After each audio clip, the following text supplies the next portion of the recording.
अब्दुलक आज़ाद तरफ़ां सभिनी खे भलीकार।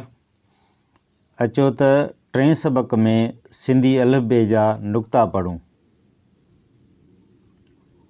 अलिफ़ ख़ाली, बे जे हेठां हिकु नुक़्तो, बे जे हेठां ॿ नुक़्ता, भे जे हेठां 4 नुक़्ता, ते जे मथां 2 नुक़्ता, थे जे मथां 4 नुक़्ता, टे जे मथां 3 नुक़्ता, ठे जे मथां 2 नुक़्ता, से जे मथां 3 नुक़्ता, पे जे हेठां 3 नुक़्ता, जीम जे विच में हिकु नुक़्तो, जे जे विच में 2 नुक़्ता, झे जे हेठां हिकु नुक़्तो, ñे जे विच में 2 नुक़्ता, चे जे विच में 3 नुक़्ता, छे जे विच में 4 नुक़्ता, हे ख़ाली, खे जे मथां हिकु नुक़्तो, दाल ख़ाली,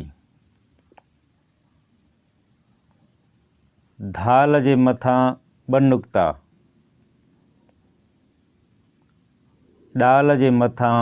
3 नुक़्ता, डाल जे हेठां हिकु नुक़्तो, ढाल जे हेठां 2 नुक़्ता, ज़ाल जे मथां हिकु नुक़्तो, रे ख़ाली, रे जे मथां 4 नुक़्ता, ज़े जे मथां हिकु नुक़्तो, सीन ख़ाली, शीन जे मथां 3 नुक़्ता, स्वाद ख़ाली, ज़्वाद जे मथां हिकु नुक़्तो, तुए ख़ाली, ज़ुए जे मथां हिकु नुक़्तो, ऐन ख़ाली,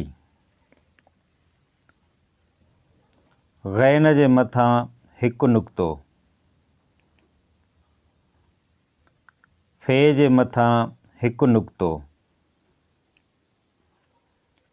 फे जे मथां 4 नुक़्ता, काफ़ जे मथां 2 नुक़्ता, काफ़ ख़ाली, खे ख़ाली, गाफ़ ख़ाली, गे जे हेठां 2 नुक़्ता, घे ख़ाली, ñे जे मथां 2 नुक़्ता, लाम ख़ाली, मीम ख़ाली, नून जे मथां हिकु नुक़्तो, णूण ख़ाली, वाव ख़ाली, हे ख़ाली, हमदो ख़ाली, ये जे हेठां 2 नुक़्ता,